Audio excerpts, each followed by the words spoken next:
The medal ceremony paused as a corpse stood at attention before the stunned crowd. General Williams froze with the gold star in his hand, unable to process what his eyes were seeing. Private James Miller, the soldier whose funeral had been held 3 days prior, was standing before him in full military dress, saluting with a bullet hole visible through his forehead. The audience gasped collectively as blood began to trickle from the wound, running down Miller's pale face. Several military officers drew their weapons while civilians scrambled toward the exits. But Miller didn't move. He simply maintained his salute, his cloudy eyes fixed on a point somewhere beyond the general. For bravery above and beyond the call of duty, the private's lips moved, echoing the words from the citation that was to be presented posthumously. Though they called me a coward. Dr. Eleanor Walsh, the military historian who had pieced together this extraordinary case, stood in the back of the room, her face drained of color. She had suspected there was more to Miller's story than the official record showed, but nothing could have prepared her for this. As the only expert who had thoroughly examined the evidence from the original incident, what would become known as the one-bullet match, she knew she was witnessing the impossible. "Everyone clear the room," ordered General Williams, his voice cracking with uncertainty. But as the crowd moved toward the exits in panic, Private Miller collapsed to the floor, his body once again becoming the corpse it had been in the casket. The incident at the medal ceremony might seem like something from a horror movie, but according to 6 reliable military witnesses, this is exactly what happened at Fort Braxton on May 16, 1947. The true story behind what became known as the one-bullet match case would remain classified for over 70 years. Dr. Walsh's investigation had begun 3 months earlier when she discovered inconsistencies in the military records about Private James Miller. Initially branded a coward who abandoned his post during a crucial mission, Miller's reputation had been posthumously restored with the highest military honor, but the reasons were sealed in classified documents. What Dr. Walsh found in those documents chilled her to the bone. The story began in 1944, when Private Miller was assigned to a covert operation to prevent Nazi saboteurs from destroying a train carrying crucial military supplies through occupied France. His unit was ambushed, and Miller was separated from his team. When the mission succeeded, but with heavy casualties, surviving members reported that Miller had fled in fear, abandoning his position. Miller was found 2 days later hiding in an abandoned farmhouse. He claimed he had been pursuing a German officer, but with no witnesses to corroborate his story and the operation's success despite his absence, he was branded a coward. The shame followed him home after the war. What happened next defied explanation by any rational standard. 3 years after returning home, Miller was found dead in his apartment from a single gunshot wound to the head. The initial investigation ruled it a suicide, a final act of a man unable to live with his disgrace. But something about the scene bothered Detective Samuel Porter. The angle of the bullet's entry, the lack of gunpowder residue on Miller's hand, and most puzzlingly, the absence of the bullet itself despite no exit wound. It was as if the bullet that killed him simply vanished, Porter wrote in his report, which was immediately classified. The case might have remained closed if not for what happened exactly 1 week later. A train carrying military personnel and civilians through the mountains of Colorado suddenly stopped when the engineer spotted a man standing on the tracks. Witnesses described a soldier in full uniform with a disturbing dark hole in his forehead holding up his hand in a gesture to stop. When the security detail approached the figure, he vanished. Shaken but determined to continue the journey, the engineer restarted the train, only to have the brakes activated by an unknown force. 3 separate attempts to proceed were thwarted in the same manner. After a 4-hour delay, military officials ordered an inspection of the track ahead. What they discovered sent shockwaves through the highest levels of command. Just around the next bend, the track had been completely washed away by a landslide. Had the train continued, it would have plunged 300 feet into a ravine, likely killing everyone aboard.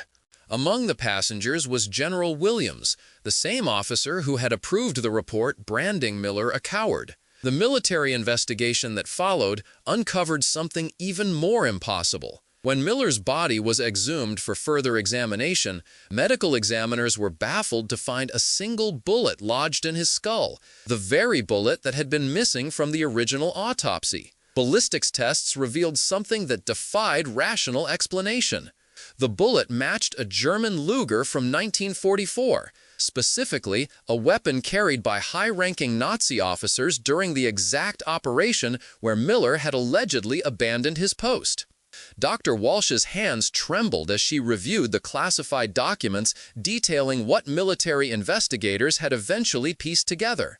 Through interviews with local French resistance members who had only come forward years after the war, a different story emerged about Private Miller's actions during that fateful mission. Miller hadn't fled in cowardice. He had spotted a German officer attempting to flank his unit and had pursued him alone. The officer, identified as Colonel Werner Hoffmann, was on his way to plant explosives on the train track ahead. Miller had engaged in a firefight with Hoffmann, killing him before he could complete his mission, but taking a severe bullet wound to the shoulder in the process. Disoriented and bleeding heavily, Miller had managed to drag himself to the farmhouse where he was later found. His wound became infected, causing a high fever and delirium that made his account seem incoherent when he was eventually recovered by Allied forces. The train and its crucial supplies had reached their destination safely, but Miller's role in ensuring that outcome had gone unrecognized. Instead, he returned home in disgrace, unable to prove what had actually happened. But how did a bullet fired in 1944 in France end up in Miller's head in 1947 in America? And how could a dead man stop a train 3,000 miles from where his body was buried? The military's top scientists were assembled to examine the evidence, but none could provide a satisfactory explanation. The leading theory, as outlandish as it seemed, was that somehow the moment of Miller's heroism and the moment of his death had become entangled across time and space, the bullet traveling through some kind of temporal anomaly. Dr. Richard Feynman, the renowned physicist who was secretly consulted on the case, proposed what he called quantum entanglement of traumatic events, the idea that under extreme circumstances, the normal laws of physics might temporarily break down. The bullet that should have killed Miller in 1944 somehow found its target 3 years later, Feynman theorized in a classified memo, and in the process created a loop of cause and effect that transcended conventional understanding of time. What made the case even more disturbing were the testimonies from passengers on the Colorado train. 27 separate witnesses reported that when the ghostly soldier had appeared on the tracks, he had spoken a single phrase before vanishing, "Not a coward." Among those witnesses was a French civilian who had been near the farmhouse where Miller was found in 1944. The decision to posthumously award Miller the highest honor for bravery was made in secret, with only a handful of high-ranking officials aware of the full circumstances. The official record was amended to cite newly discovered evidence of heroic action, with all references to the supernatural elements of the case heavily classified. But the story doesn't end there. The medal ceremony was organized, with Miller's remaining family members invited to accept the honor on his behalf. No one expected Miller himself to make an appearance. After Miller's corpse collapsed at the ceremony, medical personnel rushed to examine it, only to find that the body had returned to its previous state of decomposition, consistent with having been buried for 3 days. But one detail had changed. The bullet hole in his forehead had vanished completely. A second autopsy revealed no trace of the German bullet that had been documented just days earlier. It was as if the physical evidence of the temporal anomaly had corrected itself once Miller's honor had been restored. In the years that followed, strange occurrences continued to be reported around Miller's grave.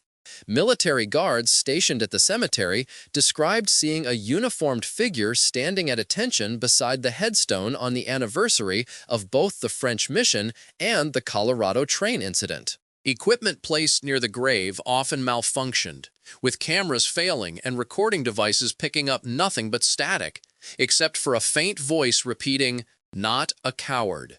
Dr. Walsh's investigation might have remained academic if not for what happened when she visited Miller's grave herself. Placing a small recorder on the headstone, she asked aloud if there was anything Miller wanted people to know. When she played back the recording later that night, what she heard made her drop the device in shock. Through heavy static, a clear voice responded, "It's happening again. 33. The bullet always finds its target." Disturbed but determined to understand, Dr. Walsh began researching any connections to the number 33. What she discovered sent a chill down her spine.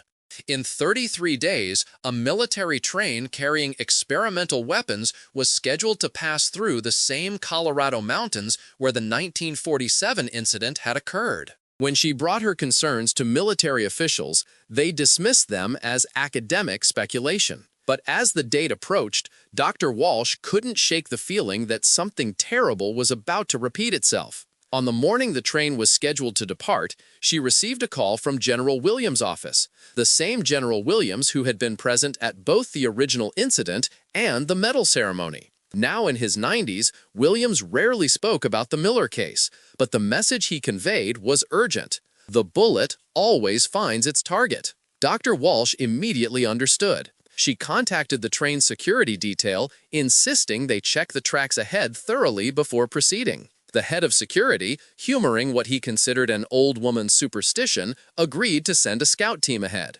What they found defied explanation. At exactly the same spot where the 1947 landslide had occurred, they discovered a modern explosive device, professionally planted and set to detonate when the train passed. Subsequent investigation would reveal it had been placed by a terrorist cell with no knowledge of the historical parallel. When the bomb squad arrived to defuse the device, they made an even more disturbing discovery. Embedded in the triggering mechanism was a single bullet, a German Luger round from World War II that ballistics would later confirm matched the exact specifications of the bullet that had both killed and saved Miller. Dr. Walsh was present when they carefully extracted the bullet. As the bomb technician held it up, all those present swore they could see a faint red glow emanating from within the metal, pulsing like a heartbeat. "How is this possible?" the technician whispered, his hand trembling. Dr. Walsh had no scientific explanation, but she understood the impossible truth. Private James Miller was still protecting trains, still saving lives, still proving he was no coward, even from beyond the grave. The bullet was secured in a special containment unit and transported to a military research facility for analysis. But during transport, something inexplicable happened.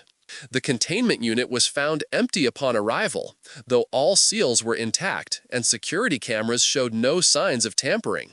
That night, caretakers at the military cemetery where Miller was buried reported a strange phenomenon. Witnesses described a shaft of moonlight illuminating his grave, even though the night was cloudy. When they approached to investigate, they claimed to have seen a uniformed figure standing at attention beside the headstone, a faint red glow emanating from his chest where his medals would be. By morning, the figure was gone, but visitors to the cemetery reported that the grass around Miller's grave had changed overnight, growing in a pattern that, when viewed from above, resembled a perfect circular track, like a train track encircling his final resting place. Military officials attempted to downplay these events, attributing them to mass hysteria and suggestibility following Dr. Walsh's public statements about the case. But the evidence of the averted bombing was undeniable, as was the mysterious disappearance of the bullet. Dr. Walsh continued her investigation, collecting testimonies from those who had encountered Miller's presence over the decades. A pattern emerged. Every incident involved a train in danger, and in each case, Miller's intervention had saved lives. In 1963, a conductor reported seeing a soldier on the tracks waving a warning flag just before discovering a section of damaged rail that would have derailed the passenger train. In 1978, a train engineer claimed a uniformed figure appeared in his cabin, grabbing the emergency brake seconds before the train would have collided with a stalled vehicle on an unguarded crossing. In 1995, security cameras at a Madrid train station captured a blurry image of what appeared to be a U.S. Army private from World War II walking through a crowd moments before authorities discovered and defused a terrorist bomb. In each case, witnesses reported seeing a dark hole in the soldier's forehead that seemed to glow red just before he vanished. The bullet doesn't just find its target, Dr. Walsh wrote in her final analysis, it finds its purpose. Her theory, though rejected by mainstream science, suggested that the moment of Miller's heroism in saving that train in 1944 had somehow become quantum entangled with the bullet that should have killed him then, but instead took his life years later. This entanglement created what she called a purpose loop, a phenomenon where an object's destiny becomes fixed across time and space. The bullet's purpose was both to take Miller's life and to save others through him. In some inexplicable way, Miller's consciousness had become bound to that purpose, allowing him to manifest whenever similar circumstances, a train in danger. 3 months after completing her report, Dr. Walsh herself had a personal encounter that she documented in a sealed letter, only to be opened after her death. According to those who found her body, she had passed peacefully in her sleep, a look of profound understanding on her face. When the letter was eventually opened, it contained just 3 sentences. I saw him last night. He said, my train is coming. I am not afraid. The most recent confirmed sighting of what some now call the conductor's ghost occurred just 2 years ago. A high-speed train in Germany experienced a complete electrical failure while approaching a sharp turn at dangerously high speed. Multiple passengers reported seeing a uniformed American soldier walking through the cars moments before the failure, his hand resting briefly on the emergency brake handle that, according to the train's computer, activated itself despite no manual input. Investigators found no explanation for how the brake engaged automatically, potentially saving hundreds of lives. But in reviewing security footage, technicians discovered something impossible, a single frame showing a uniformed figure with what appeared to be a glowing red dot in the center of his forehead, standing beside the brake. When the image was enhanced and compared with military photographs, facial recognition software returned a 98% match to Private James Miller. The case of the one-bullet match remains officially classified, with the military maintaining that Miller's medal was awarded based solely on conventional evidence of his heroism. But for those who have encountered his presence or studied the phenomenon,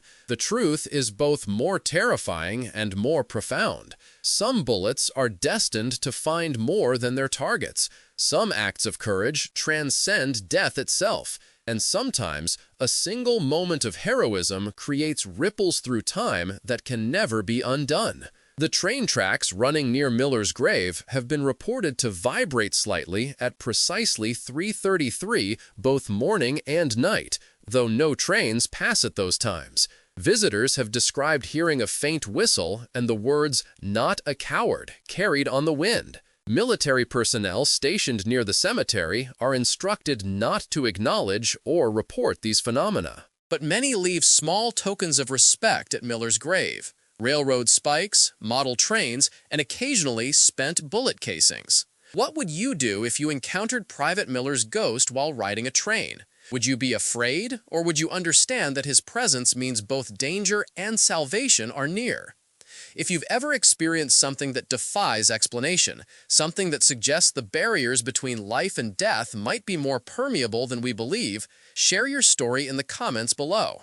Hit subscribe to join us for more investigations into the mysteries that lurk at the edges of history, where bravery and the impossible meet. And remember, sometimes the train you save might be carrying your own destiny.